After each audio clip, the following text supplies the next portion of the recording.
The fifth skill set of being a good awakening coach is what we could call facilitating embodiment. Embodiment means this, that you recognize yourself to be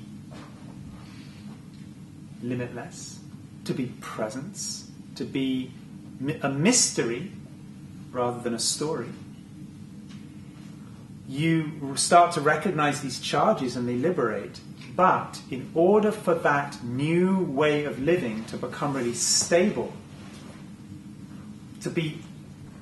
for new channels to be created in how we relate, in how we go to work, in how we parent, we need to be able to shift habits from separation to oneness. You understand?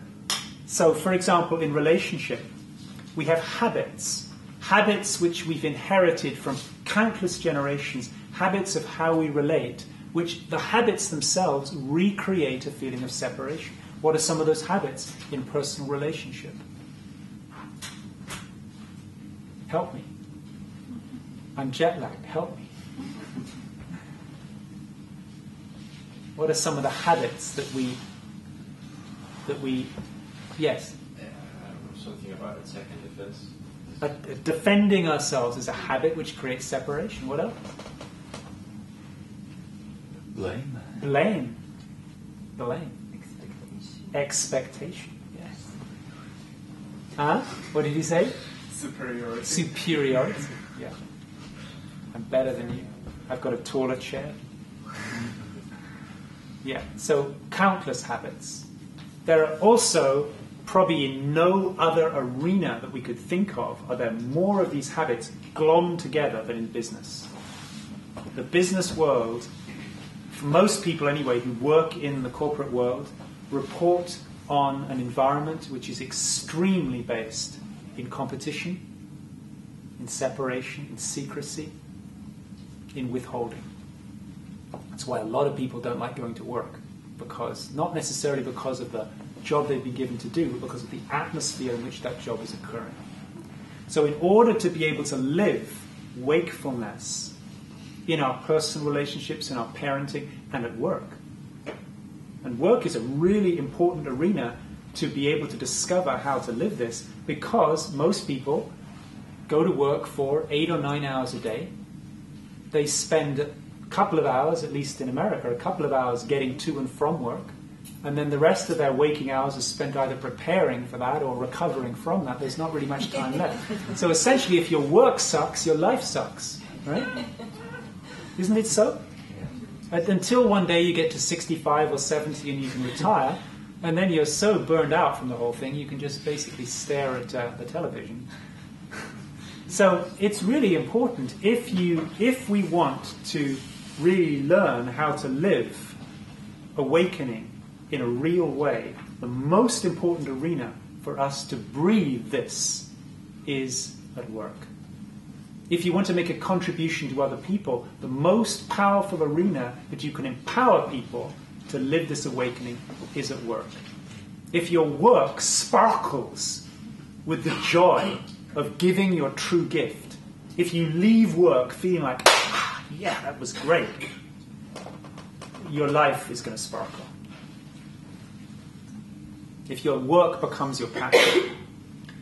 But of course, in order to transform the way that we show up at work, what is needed above all is a shift in consciousness. So what's required then is to find practices, the right practices, tailor-made practices, which can antidote habits of separation. There's some books there, and could you maybe pass me the leaf before you look? There's some books there, and my latest book, which just came out, thank you, it's called Leap Before You Look. And if you are tempted by any of the books on the table, this is the one that I'd love for you to have, because there's no blah blah philosophy in there. It's only practices. 72 shortcuts to get out of thinking and into the present moment. Yes. What does leap mean? Leap, you know? Yeah. It's like when you go to the edge of a cliff, you leap. So it's called leap before you look. Yeah, no time to think, just leap. Yes. So this is really the way that we can live awakening. We can have glimpses of awakening, maybe if you meditate or if you go hiking or have great sex or bungee cord jumping or skiing or whatever, but those are going to be moments. The way to sustain those moments from glimpses into a way of living is through finding the right practices. Finding practices that can reverse the habits of separation and allow us to live in day-to-day life. So what's in this book, but also what we're going to be doing on the weekend, is learning very specific practices to antidote habits in relationship, habits at work, habits with your family, habits in every arena of your life, so that your life can be given over more to your true nature, limitless consciousness, and less to the story of a separate me. And the last habit, the sixth habit, we call spontaneous creation. And that's a very difficult, the sixth skill. The sixth skill is called spontaneous creation. This is the most difficult to describe, but I'll do my best to speak of it quickly. When all we know is a story, when all we know is a story of me separate from everything else, the only thing we can really try to do is to change outer circumstances in order to try and create more pleasurable internal states. You understand? So we maybe try to make more money so that we can feel more secure. We try to find the right partner and find some way that they'll stay with us so we can feel more what we call love.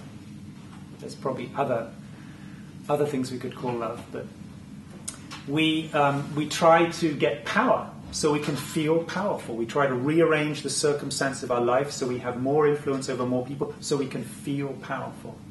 It's a very delicate and dangerous way of living life, to keep trying to reorganize circumstances of life in order to have internal states which feel better to us. And generally it's like trying to spin a lot of plates on sticks at the same time. As soon as you've got one spinning, another one starts to wobble. So when we at least tap into the possibility of awakening consciousness, we recognize the possibility of another way of living.